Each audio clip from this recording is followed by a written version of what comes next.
Well, today's episode we have five reviews. This is, I think, one of the biggest ones I might have done for starting this year in 2022. We have a past event by Freelance Underground. You're gonna shoot your eye out, which is a phrase we seen in the movie by Christmas Story, and this one took place back in December 4th of 2021. But we also got, of course, something that was added for today was a special AEW Dark with just four matches, and of course MLW Azteca number 6, NXT UK, and of course we cannot forget Impact Wrestling since we're getting closer and closer to No Surrender. So let's get ready for another episode of Deleted Wrestle Zone.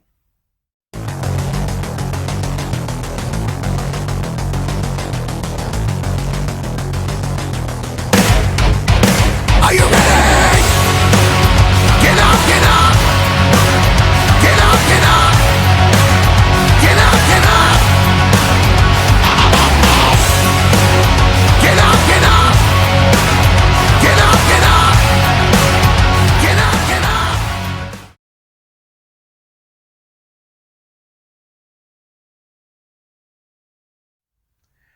Welcome everybody to Deleted Wrestle Zone. All things that it's pro wrestling with AEW, NXT, New Japan Pro Wrestling, Impact Wrestling, the National Wrestling Alliance, various promotions, wrestlers, matches, and championships.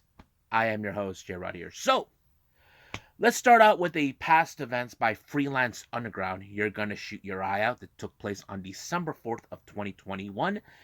It opened up, of course, with a four-way match. We have Riley Rose versus Marcus Mathers versus Cole Raddick versus Angel Escalera. Now, this match immediately exploded because apparently there's some sort of heated issues with Cole Raddick and Angel Escalera.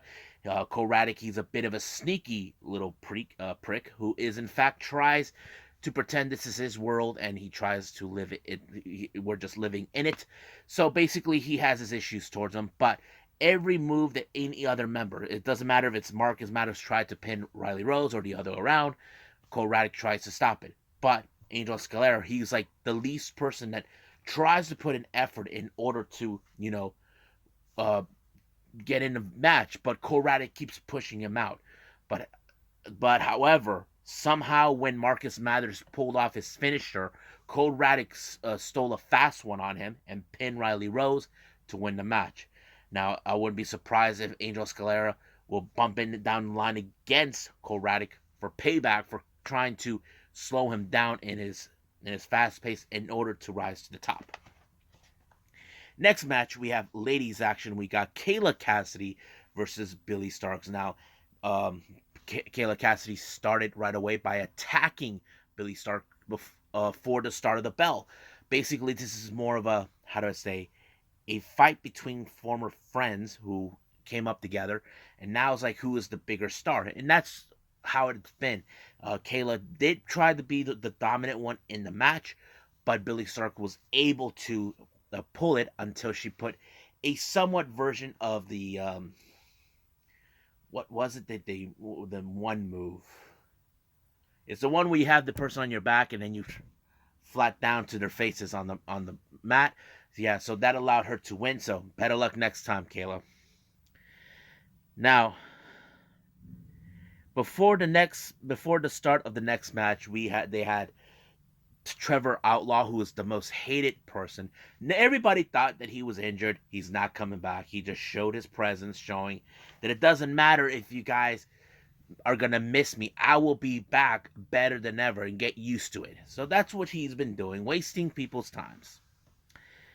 Now, our next match, it was supposed to be a straight up singles match between the former FEU heavyweight champion JPA versus Shane Mercer. Now, Shane Mercer it has in his possession the check for the championship. So basically, he can choose any title that he wants. However, JPA, who is desperate ever since now, according to what the commentators said, JPA was in fact been the Freelance Underground heavyweight champion for 2 years straight, and now he is in that position where what I'm going to do now, how I'm going to live without the title. So now he's in desperation mode. The only chance he has left to regain is to challenge Shane Mercer for that check. However, people were thinking, don't do it, Shane. Don't do it. It's not worth it. But Shane, he was confident enough to believe he's not going to beat him. So he granted the match. So GPA tries every aspect to win the match in order to regain what he lost. So basically, he's, like I said, he's in a desperation mode. And that plays out pretty well because you know how it is when a champion who can't live without the title. Like, look at Deonna Purrazzo, for example. Ever since she lost the title to Mickie James, she's been in that desperation mode. And now, when she challenged her again, she lost again. So basically, it's in that kind of thing. But, however, Shane Mercer continues to show why he is the Iron Beast. And he's not joking around, but he was able to put away GPA and shut him up in order to retain the check for the championship. Next up, we got for the Freelance Underground Tag Team Championship, we have, of course, the challengers, Brothers of Funk Construction, with consistent of a bunch of clowns, calling them, I never heard of these guys, Yabo the Clown, Rufo the Clown, taking on champions, Bang Bros, August Mathers, and Davey Bang. Now, these guys have been a highly successful team ever since becoming the tag champions by defeating the Brothers of Funk Construction. And it was a pretty good match. Now, however, these guys are in the same kind of predicament, desperate to regain those titles. But, however, they were not afraid to go all the way to what they needed to do in order to regain it. But, however, the one person that Warrior Wrestling doesn't like in certain areas in the Mid-East or somewhere like in the Chicago, Detroit area don't like, I'm talking about Frank the Clown shows up, get in the way and costing the Bang Bros the titles, allowing for, of course, the Brothers of Fun Destruction to regain the titles. But however, it appears that Frank the Clown is issuing some clowns to join his little circus, if you may, to be dominant. So right now the brothers are now involved with Frank the Clown. Next up, we have, of course, is the Freelance Underground Independent Championship in a intergender match. We have Chicago's favorite daughter, Sky Blue, and of course taking on Storm Grayson. I thought this match was pretty good. I think it was really great. But however, I think the best moment is when Storm Grayson refuses to pull the trigger. Now, why is that? Storm Grayson it respects Sky Blue, and that kind of like puts him in that predicament. It's like, I don't want to do this. I want to win, but I don't want to do this. I think that kind of tells the story. I can't do it, but what choice does he have? This is a championship match. Do you want to retain it or lose it? So, which is it? I mean, if you guys were in that position, you had to make a choice. So, Grayson did his finisher, and of course, he did not like what he did. It's like he's beating himself for it, even though he retained the title, but that will always haunt him. Our next match is a straight up tag team match. We have Infrared, consistent of Logan James and Taylor Matrix, taking on the Philly Marino Experience, consistent of Marino Tenaglia, hopefully I pronounced it right, and Philly Collins. This one was more of a, a separation by Infrared to keep both Marino and Philly away from each other. That is a pretty way to ensure they can pick up a victory. However, it did not work completely because, as you know, Philly Marino, they are a very steady tag team group, and that's how they won, by becoming steady and making sure that whatever happens, they have to stick together, and that's a pretty good storyline to follow. So it was the Philly Marino Experience that picked up the victory. Next up, we have a no disqualification match against Matt Nix and Project Monix. Now, the last event they had, the final phase, Project Monix was saying he was going to stop wrestling due to his health. However, apparently he has some unfinished business that he decided to. He attacked Matt Nix in order, he wants a match, and he declared himself using the original Freelance Underground heavyweight title, the original one, declaring himself as the undisputed heavyweight champion. However, that title is not even recognized, it's not even active. But Monix decided to put that title on the line, act like it matters. However, the match was pretty good, but apparently, Monix's buddy Rico Suave tried to get himself involved, but it did not work. Even the referee, who's a lifelong friend of Matt Nix, helped him out to get rid of Rico Suave. But unfortunately, the ref messed up. He was about to whack Monix right with the belt, but he missed, hit Nix right in the face, but Nix was not too pleased with the whole thing. And you can tell the fans were saying, "You fucked up. You fucked up." And that's what happened. So basically, now he has to answer to himself what just happened. Now, our main event is for the Freelance Underground Heavyweight Championship between O'Shea Edwards versus the Heavyweight Hustle Kelvin Tankman. Man, this match was very brutal. Very has some psychological features where, of course, Edwards was trying to dismantle the arm of Tankman in order to prevent him from using the Tankman driver. And it really worked. But however, Tankman always found a way to overcome it. This time he used a sleeper hold to force, of course, Edwards to tap out. And I thought it was a pretty good match. I think it was pretty good, and I really hope I get to see Tankman more as the champion. But I don't know when I will see that. But hopefully there's more Freelance Underground. But right now, I think it's time for me to move on to the next review, AEW Dark Special.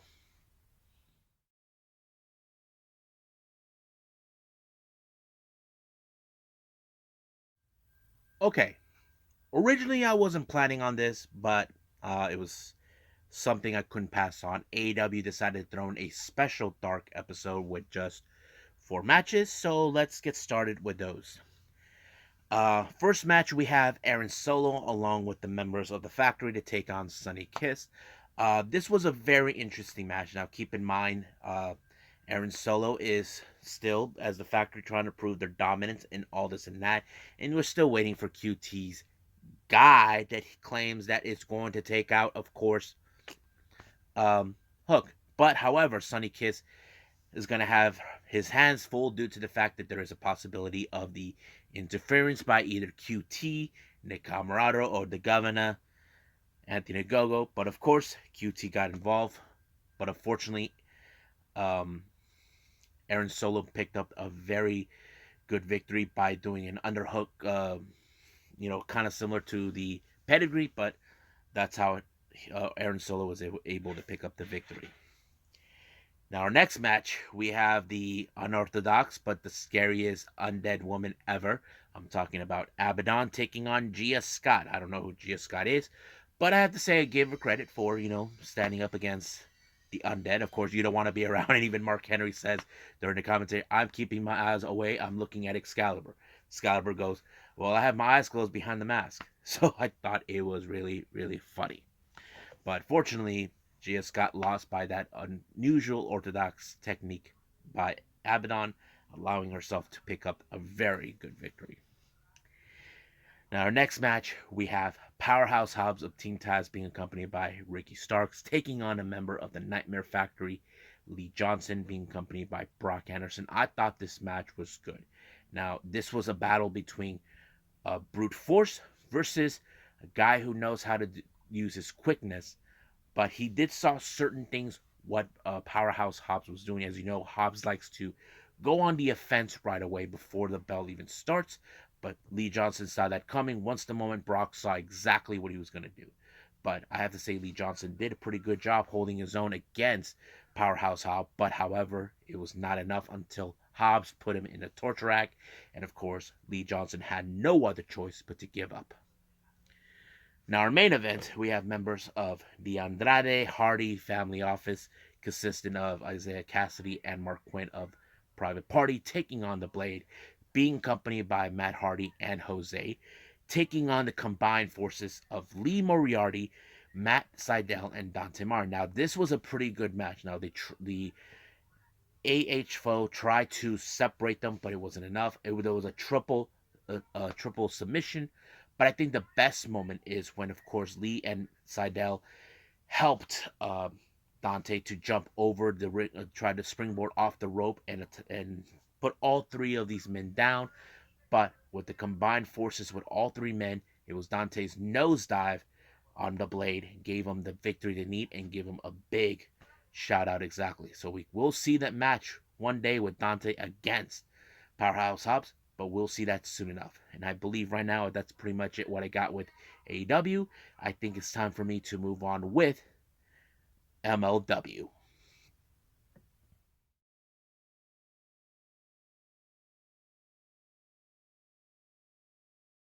Okay, first things first, I want to correct myself. I thought it was MLW Azteca, but nope.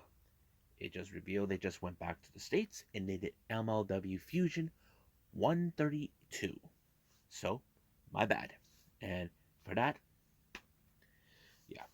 So, anyway, as you know, Caesar says that the run actually did a little video package saying, there's all this and that, but he's not happy to return to the States. He said he felt more comfortable in the confines of his home country of Mexico. So, however, he appears that he has still the plans to get rid of Alex Hammerstone as, of course, the MLW World Champion.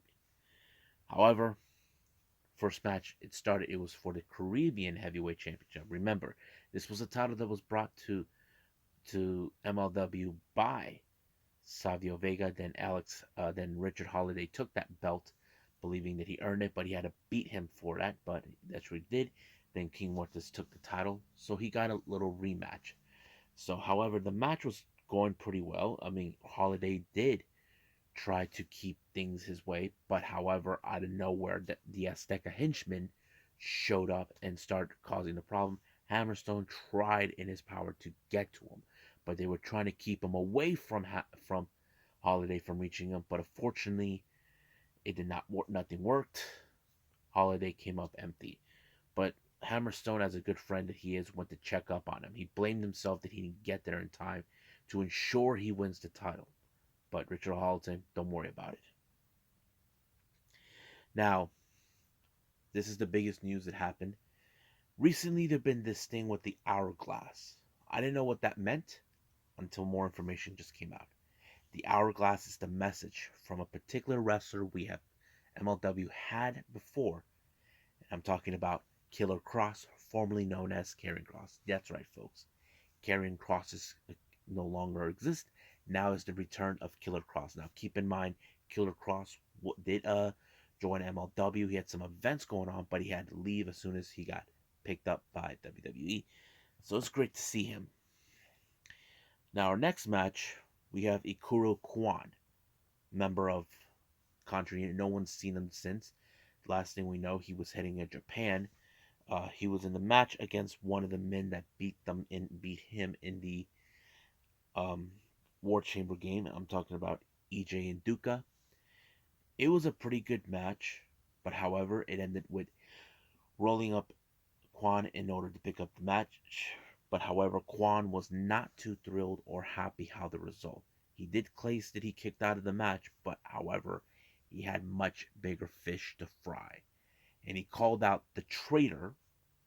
He was referring to Jacob Fatu. Now, I don't know why he calls him a traitor. I don't know what's the significance of it, but it showed, that there's still some unresolved issues. Excuse me. But in the matter, um, Fatu did show up and beat the crap out of him, put him through a table, and sent him a direct message. But the real question is, when we will see him be fighting against the Black Hand Matt Screw? Well, we will see what happens. Now, originally we were supposed to expect um, the Von Erichs to challenge for the MLW World Tag Team titles, but however, it appears that that opportunity will be jumped back to the previous title holders. I'm talking about Los Parks, as you know, 5150 beat them for those titles, but now it seems like we're going to see that come true. Now, our main event is for the MLW World Heavyweight Championship. This is between Pagano and Hammerstone. The match was intense. It was everywhere, like no disqualification, whatever. But of course, out of the blue, the henchman shows up, tried to derail this, but it did not work. And luckily, it was Hammerstone who put Pagano in a Nightmare Pendulum to win the match. But this is what happens in the post match. It appears Richard Holiday turned on Hammerstone along with Alicia too. It appears that Holiday has had enough of Hammerstone. Now, the real question does remain: does Cesar Duran had anything to do with this, or did Richard Holiday just had enough of the attention that Hammerstone had, or the obvious, where he's always getting paying the price for Hammerstone's misdeeds? Keep in mind, Hammerstone was against Duran. Duran has been trying to control the MLW World Title since he got rid of Contra Unit. So the real question is, this the Cesar Duran had anything to do with it, or it just happened? We'll just wait and see what happens next week. So I'm kind of excited, but for now, I think it's time to move on with NXT UK.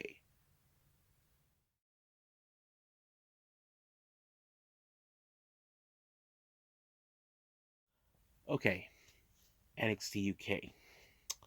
It opened up with Amele taking on Nina Samuels. Now, keep in mind, Amele is still coming out of her loss against Ginny, who Ginny has proclaimed her as a fraud, that she's not the French Hope, that she's been impersonating her, yada yada yada. However, Nina Samuels, as you know, she has a tendency to piss people off, and that includes the French Hope herself. So this match was set about a week ago, and of course, Nina Samuels tried to shut her up, but to avail, she tried everything to put her down to prove a point. But unfortunately, it wasn't her day or her night. It was Amel who picked up a very good decisive victory. Now, as you know, Noam Dar and Shaw, they act like they think they own the freaking world, thinking they are the true what pro wrestling is all about in the UK. While they were constantly think of that, someone took the Heritage Cup and, of course, locked them in. But later it turned out during the Supernova sessions, it was Gallus. And they changed the show to Gallus Boys to Talk. And their guest was, of course, Jordan Devlin. Devlin was not thrilled with the behavior. You know how Gallus are. They're a bunch of kids who don't give a damn about anybody. So that's how it's been, including Noam Dar. But turns out that we may see a challenger for the Heritage Cup, and that's pretty much it. But however, Wolfgang took Devlin's sunglasses, but Devlin got those back when he sneak attacked them with the chair, and we may see a war between them.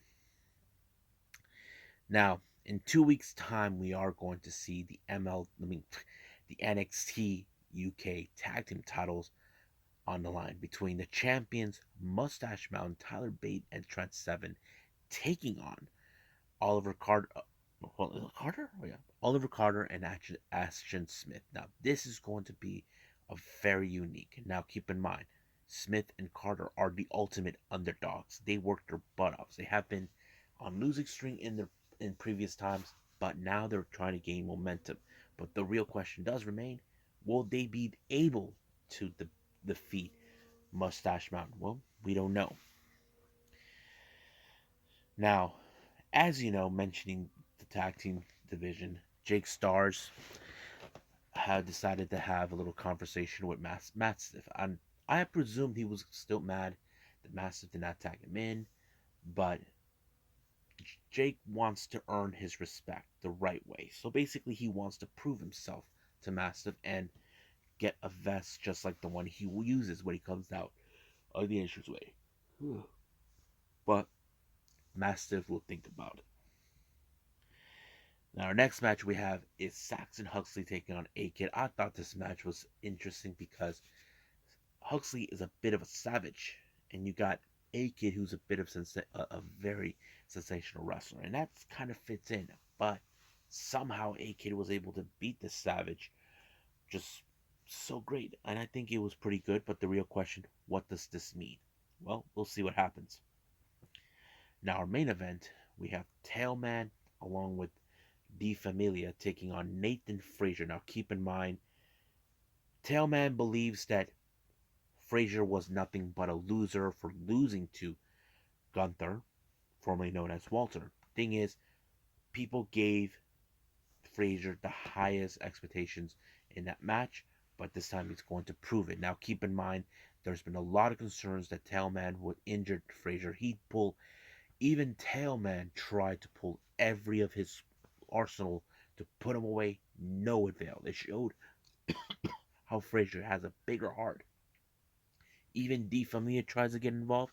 It did not work, but it was Frazier that picked up the victory by pinning Teoman, and this is very unbelievable. This was going to be a bit upset, but Nigel McGuinness does have a valid point.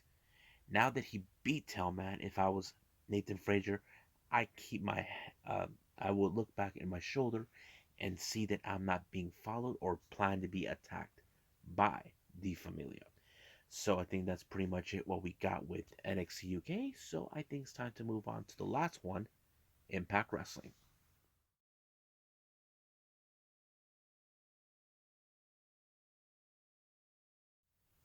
Okay, last thing I'm going to review is Impact Wrestling. It opened up with Josh Alexander throwing out a promo. As you know, Josh Alexander, he is currently was in fact going to be in part of the Team Impact team to take on Honor No More. But however, the one thing that is still on his mind and what still has been the one thing that has been feeling like it's been stolen from it is the Impact World title. He does want to get back in this title picture, so he's sick and tired of these obstacles and all this. But he also questioned, okay, you're telling me I got some problems. Why not look at Morrissey? He did exactly what he did. I think it's like he sees the hypocrisy of what's going on. But once again, someone stood in his way, and this time is someone you guys remember him. I don't remember which name, but he goes by King Kong. He actually was one of the ascensions of WWE, so he now makes his debut. Josh Alexander set up a match, and he made him submit during the ankle lock. However, he refuses to let go. Security tried to stop him even the more, but he accidentally shoved him. But however, the more wasn't there. He wanted to reminisce the past. But of course, he was getting through to him, but apparently Josh Alexander will not be denied what he felt was stolen from him, which is, of course, remember, he won the Impact World title, and all of a sudden, Moose had the audacity to steal it from him by jumping the match right away while his wife and kid was there. And Josh will never, but however, the more made the one thing that draw the problem was in fact he sent Josh Alexander home in order for him to get his emotions in check. So this caused a bit of concern to everybody. Now, the more went to talk to him, the more went to figure out what he's gonna do. Even Steve Macklin shows up saying, "Look, let me be part of it." But the more reminded him, you don't have a strong, stable relationship with anybody in the Impact locker room, which is true. He declared war against every last one of them. But of course, even Team Impact says that they will find a partner, and their choice was, of course, was Jonathan Gresham. But unfortunately, Gresham was attacked, and nobody knows who it is. So we'll see about that when we get to there. Now, one of our starting matches, we have the open challenge for any title. It could be the Ring of Honor Women's title or the Reina de Reinas title. And the participant is under someone we know, Santana Garrett, and she chose the Ring of Honor. I mean, I have to say this match was pretty good because I'm a fan of Santana Garrett. She's amazing. But unfortunately, the Fuji armbar was too much for her, and she had no other choice but to tap out. So yeah. Now our next match we have is Chelsea Green taking on Mickey James, but Tasha Steelz once again being obnoxious that he is. She believes this match is a waste of time. She feels like Mickey James needs to focus on her, but she's being ignored, and then once again telling her that she will tell her son that Donovan what a loser she is. So she's crossing the line by bringing her son up. But however, the match ended in Chelsea's favor with once again, of course, Tasha got involved. Like, she thinks that this match should not have happened. Now, our next thing we see is Caleb hanging out with the Inspiration. I don't know what that is, but Madison Rain was not happy. But what do I get the feeling Caleb's gonna turn on the influence? That's one of those things that's gonna make me think about it. I don't know, but we'll get to that. Now we see the arrival of the Bullet Club. As you know, they have some things to do. Uh, the Good Brothers will be putting their Impact titles against the Bullet about the God, and of course, and then they were calling the Good Brothers and Violent Brothers on like their version of Bullet Club by making fun of them.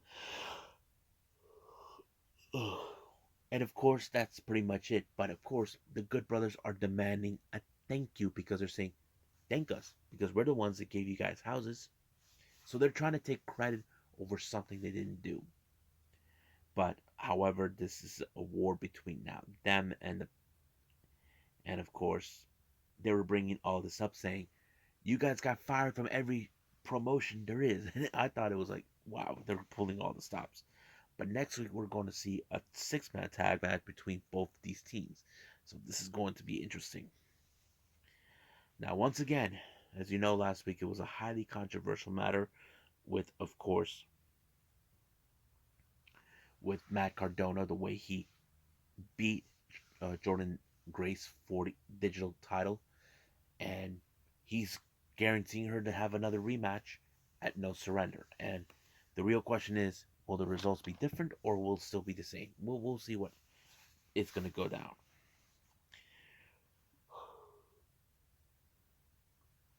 Right. Our next match, we have the members of Honor No More, Matt Taven and Mike Bennett as OGK, taking on Rich Swann and Rhino. The match was pretty much already going in, and too many problems with both sides, so the seconds were being forced to leave. But however, Maria decided to get involved and put powder into Rhino's face, and of course, allowing them to win. And the former owner of Ring of Honor was there, and he was being ambushed by Matt Taven and, of course, Mike Bennett.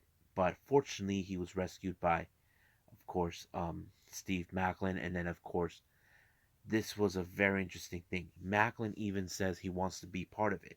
Now, despite of some certain people say they don't trust him because of his behavior, but Chris Sabin felt, look, we have no other options. We have to take him. So he's right, there is no other options. So basically, it's either that or nothing at all. So this is pretty much it. Now, I did not see this, but behind, beyond the impact, during a match with involving Lady Frost with her victory in Impact, was overshadowed by the arrival of Giselle, who stole her spotlight, believing that spotlight is hers. But next week, she did challenge Lady Frost to show her that the spotlight has always been and will always be on her side. So practically, that what took place. Now, main event is a no disqualification match between Brian Myers and the Learning Tree taking on W Morrissey. Basically, uh, what happened is the Learning Tree were wiped out by Morrissey, and then of course Myers tried to use every dirty trick he can find to take on, of course, Morrissey. But however, Morrissey got him good by power bombing him. Now, after the first power bomb, fans were telling him one more time, but Morrissey had some other things, so he brought in some thumbtacks. He power bombed them right there, not once but twice, and I thought it was insane. But it ended with Morrissey with the win. But Moose shows up and attacks him, basically trying to tell him, you're never gonna beat me, and I am a wrestling god, that sort of thing. So basically, he's getting retribution for what happened last time when he showed up at his hotel. So we'll see what's going to take place next week, but we cannot forget No Surrender's coming out very, very soon. And I think that's pretty much it. So let's call it a day. Well, I hope everybody enjoys this episode, me reviewing 5 events, from 5 different promotions. Uh, Coming up, we got Choco Pro returning with 199 because right now we're getting closer now to number 200, which is going to be a 2-day event. I'm excited for it. Hope everybody's excited for it. But I'm also going to review a past event from Big Japan Pro Wrestling, Deathmania 9, with, of course, this took place on the 5th of September of 2021. So, I will see you guys in the next DWZ time, same DWZ channel. I must bid all of you adieu. So, goodbye.